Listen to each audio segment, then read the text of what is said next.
Hi guys, so today we're going to look at section 1.2, measuring and constructing segments. So here we have two more terms. So the first word is postulate, also known as an axiom, and it's a rule that we accept without proof, something we just have to believe. And then we have our theorems, and those are our rules that can be proven.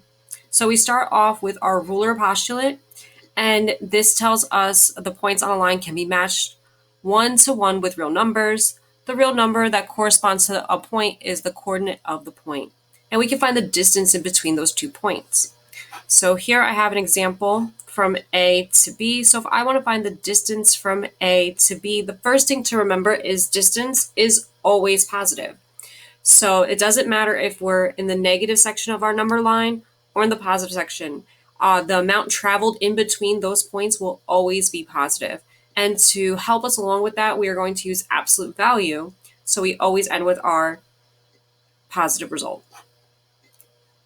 So you can see here I have AB. So from A to B, I want to say 2 minus, and then my last number, -2. So here I have AB, the absolute value of 4. So AB from A to B is 4 units total. And you can see 1, 2, 3, 4. Sometimes it's easy enough to count, sometimes it is not. So we have our distance in between, and that formula was right there. Then I could take the difference, the absolute difference of my two values. Right? So then we can have congruent segments based on if they have the same measurement. And here we have a little bit more of some vocabulary and symbols. So here it says line segments that have the same length are called congruent. And you can see here I have two things going on. I have AB is equal to CD, and AB is congruent to CD. So when the lengths are equal, we write that equal sign. But if the segments are congruent, that means we evaluated them to match. We can say that they are congruent to one another. And we're going to see what that looks like on the coordinate plane. So in example 1, it says plot the points J, K, L, and M, and determine if segment JK is congruent or not to segment LM. So I'm going to plot along with you. So I'm going to start with J, -3, 4. So 1, 2, 3, 1, 2, 3, 4. So here is J. When you plot a point, you really should be labeling your point with the letter going along with it. So now I'm going to plot K. So over 2, up 4.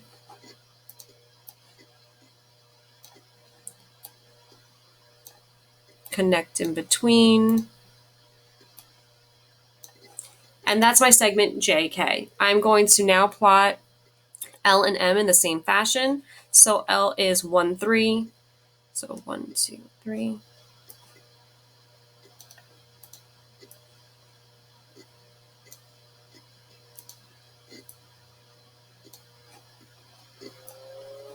-2 for M, and connect.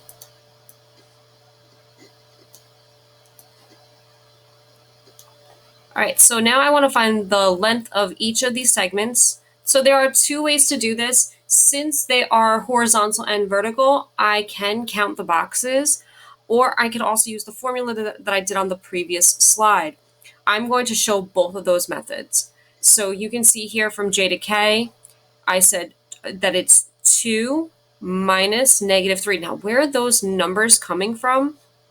So if you see J, here, the 3 and the 2, I'm only looking at the X because this is going from left to right. So I'm going to find the length from left to right. That's my horizontal line there. And you can see that it is indeed 5 units long. For L to M, it is running up and down. It's our vertical line.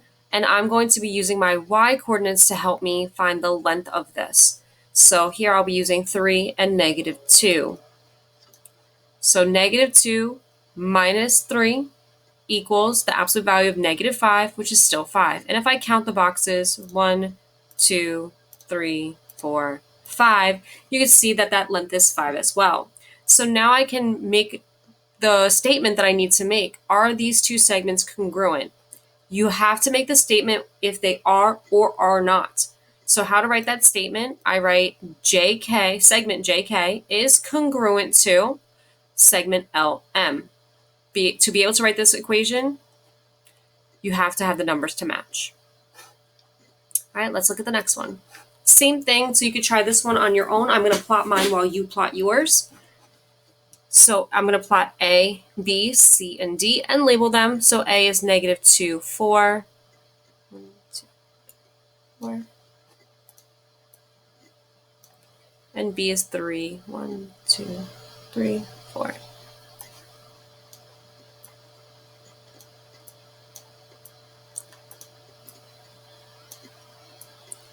All right, so now C is 0, 2. So 0 means we don't move left or right. So I will be right here for C. And D is at 0, -2, right here.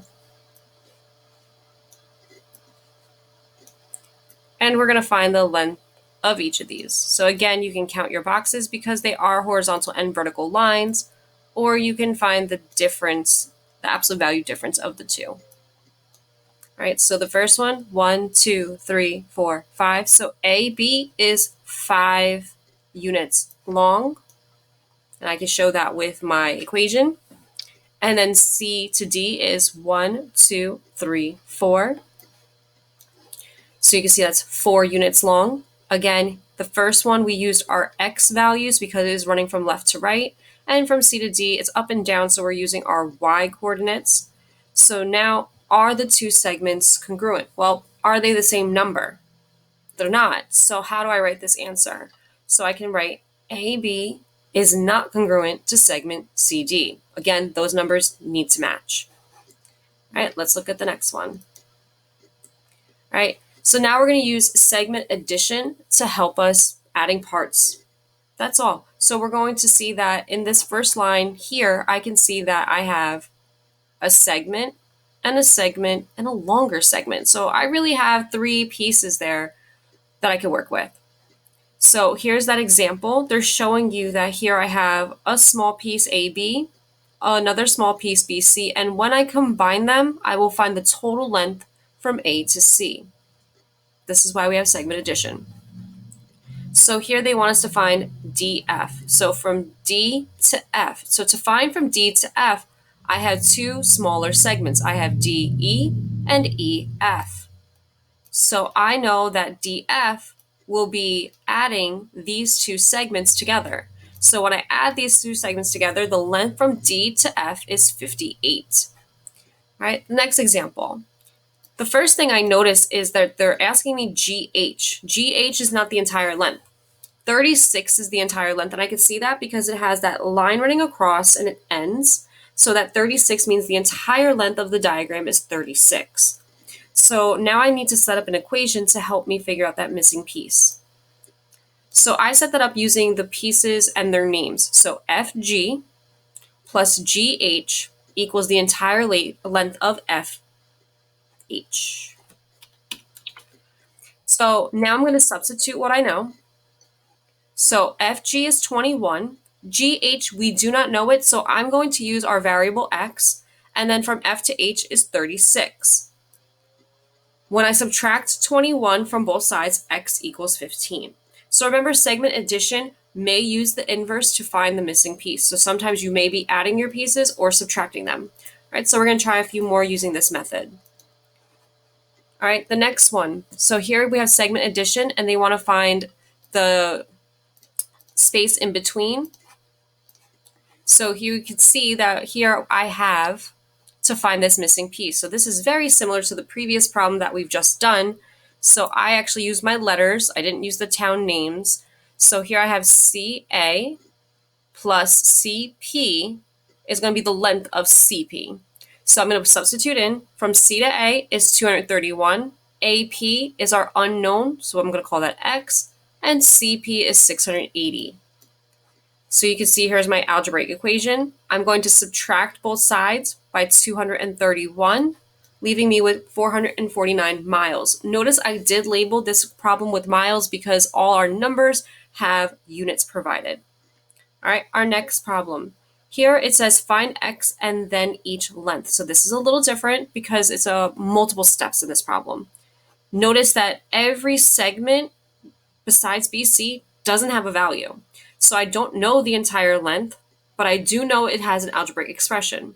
I know AB also has an algebraic expression. So I'm going to start off creating my algebraic equation using segments. So we're going to start off with AB, our smaller segment, plus BC, again, our smaller segment, equals the length from A to C, our longer segment.